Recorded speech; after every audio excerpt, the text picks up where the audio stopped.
Time now for The Exchange, where we want to take a closer look at anti-Semitism and the major divides in the U.S. over the war in Gaza. Joining me now is Arno Rosenfeld, an Enterprise reporter at The Forward, one of the largest Jewish newspapers in the United States. Arno, thank you so much for joining us. It was an impassioned speech, no doubt, from the president, one that every U.S. president delivers annually. But of course, this one bared a lot more significance given the atrocities of October 7th, the war that has ensued since, and the huge spike in anti-Semitic incidents and anti-Semitism that we've seen subsequently. I want to get you specifically to respond to a point the president made by speaking specifically on October 7th and saying that that is a day and the atrocities committed that day is something that he will not forget and won't forget. He says we're hearing far too much about concerns that people are not speaking enough about the atrocities, and that perhaps there's room to speak about both what happened on that day and the suffering that we're seeing in Gaza too. Yeah, I think it was really interesting to see the parallels that both President Biden and also House Speaker Mike Johnson and Minority Leader Hakeem Jeffries all connected October 7th to the Holocaust. I think what you say is interesting, though, because it varies when people bring that up. Some are saying, yes, we can talk about the atrocities of October 7th and we can talk about concerns about Israel's actions in the war in Gaza.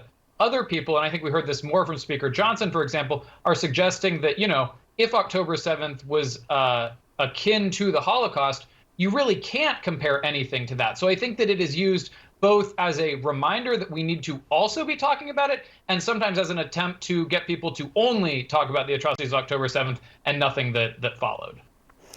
I was struck by something that David Frum wrote in The Atlantic about the right note that he had hoped the president would hit today. And he said that the speech, this was written 4 days ago, he said the speech that he needs to give is not a speech from the heart, which is obviously something we know that this president often does and is capable of, but rather, excuse me, a speech about his guts. The message wanted is more that I care. The message wanted is more than I care. The message wanted is I dare. Do you think that was delivered? I think this speech is really in line with a number of other comments that the president has made in recent days and weeks, at least when it comes to, I think, what David Frum was probably getting at, which was around taking controversial action in the moment around what we're seeing on college campuses. So I don't know that it's going to make folks who wanted to see the president go further happy, but it's certainly going to leave a lot of people who have been unhappy with his other recent remarks quite frustrated. But it speaks to something that we saw last week from the Department of Education, too. And perhaps this leads to what David Frum was saying in the I dare to take this on, I dare to tackle this.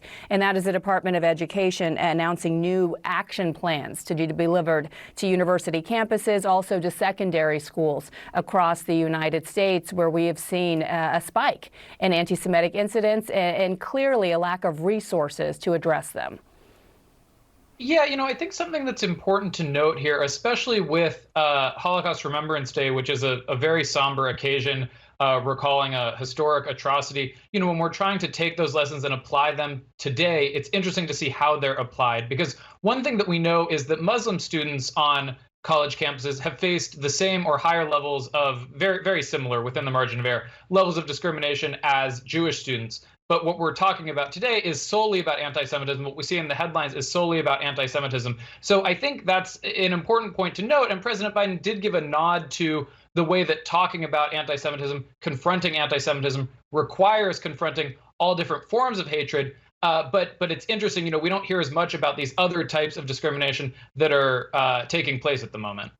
What did you make of his comments when he said, speaking directly to American Jews, I see your hurt, and I want you to know as your president you belong, you always have, and you always will. And no one should have to hide or be afraid just to be themselves. And I ask in the context of what I hear anecdotally from others that live in Israel or family that have, people in Israel as well, that it's since October 7th, ironically, their family members in Israel are calling them in the United States, asking, are you safe? Do you feel okay? How are you doing?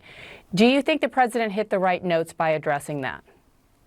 I think that's very reassuring language to a lot of American Jews. But there's a funny phenomenon that I've witnessed in my reporting on college campuses in recent weeks, I've been at encampments, I've talked to Jewish students on college campuses, I've talked to experts and folks around the country, and Jews who are not on college campuses, for example, are more concerned about campus anti-Semitism than the Jews on campuses. I talk to Jewish students who say something will happen on campus, they'll be like, whatever, not that big a deal. And then 3 days later, when it hits the national news, they'll start fielding calls from their aunts and uncles, maybe from family in Israel. Of course, Israel is where we saw Jews murdered on October 7th, not in the United States. So there's often this funny gap between the students who are the Jews who are supposedly experiencing the anti-Semitism and other Jews who are worried about it. So I think Biden's language will be reassuring to a lot of folks, but I think some other folks may look at that and say, you know what, I'm actually doing fine.